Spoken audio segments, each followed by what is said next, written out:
semuanya. Hari ini kita belajar tentang pengangkutan laut dan apa saja isinya. Pertama, FCL.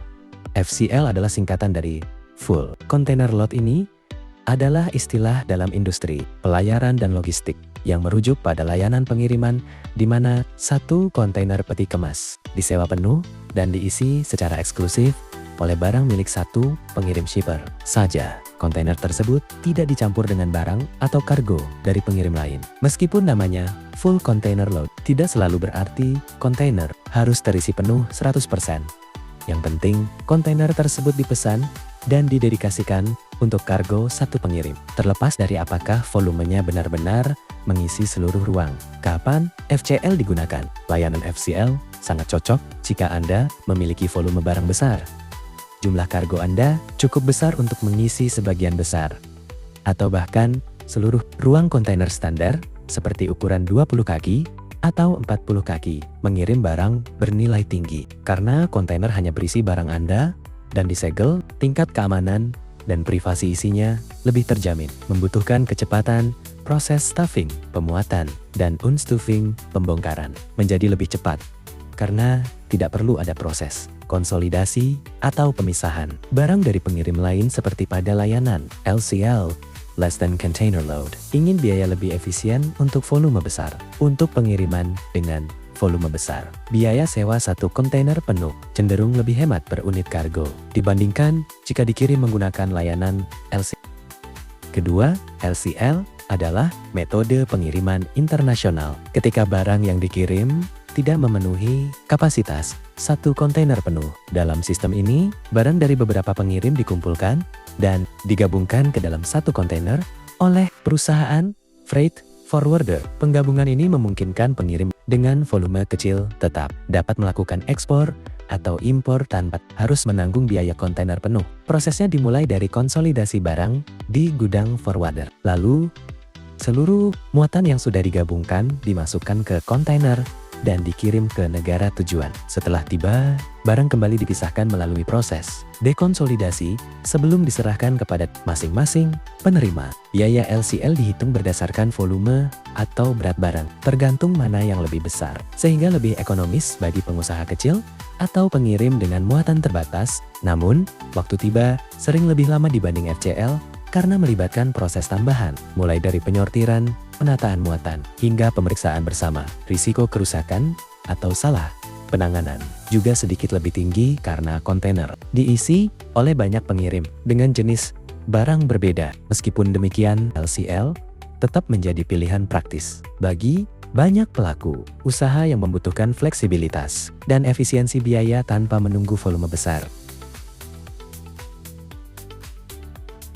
Pertama, dry container menjadi kontainer paling mendasar dalam sistem perdagangan internasional karena dirancang untuk menampung mayoritas komoditas non-suhu seperti tekstil, elektronik, barang rumah tangga, komponen industri, hingga produk kemasan. Kedua, high cube container dikembangkan sebagai solusi untuk komoditas bervolume besar yang membutuhkan ruang tinggi tambahan dengan tinggi lebih besar dibanding kontainer standar. Kontainer ini mampu memuat barang berukuran tinggi seperti furniture, perlengkapan interior, produk plastik besar, atau komoditas ringan, tetapi memakan ruang. Ketiga, river container menghadirkan teknologi kontrol suhu yang memungkinkan komoditas segar tetap stabil sepanjang perjalanan laut, darat, maupun udara. Kontainer ini dilengkapi sistem pendingin dengan pengaturan suhu mulai dari di bawah 0 hingga suhu ruang tergantung kebutuhan barang. Keempat, open top container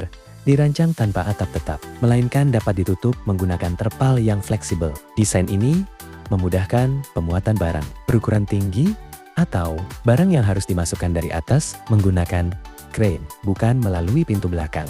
Kelima, flat rock container menjadi pilihan utama untuk barang dengan bentuk tidak beraturan atau berukuran masif, seperti kendaraan besar, alat berat, mesin pabrik, atau pipa baja panjang. Kontainer ini hanya memiliki lantai kokoh dan dua sisi ujung yang dapat dilipat, sehingga memberikan ruang terbuka dari 3 sisi. 6. Tank kontainer berupa tangki baja tahan tekanan yang ditempatkan dalam kerangka kontainer standar, sehingga aman digunakan untuk mengangkut cairan kimia, gas bertekanan, bahan berbahaya, hingga komoditas cair makanan seperti minyak nabati atau sirup. 7.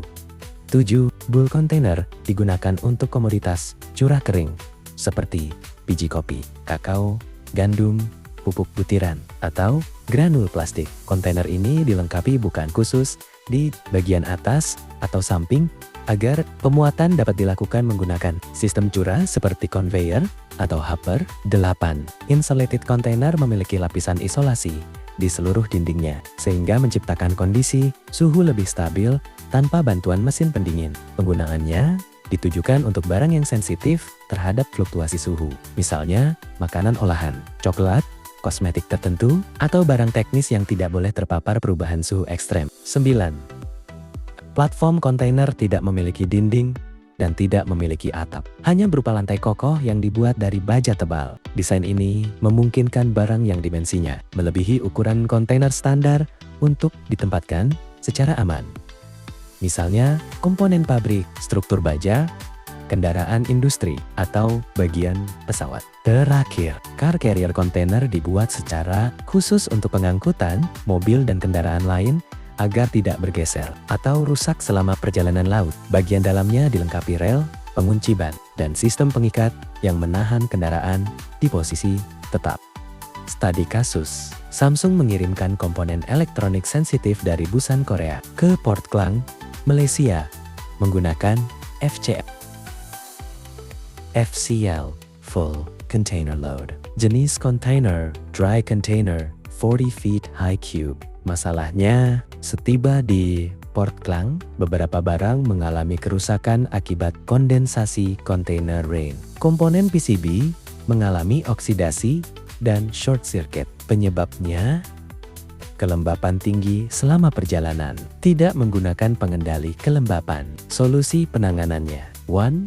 Joint inspection dengan Marse Klein dan Surveyor Internasional. 2. Klaim asuransi berdasarkan Institut Kargo, Klaus A. Sri. Peningkatan prosedur packing, tambahan silika gel, penggunaan aluminium foil packing, pemeriksaan kontainer sebelum stuffing.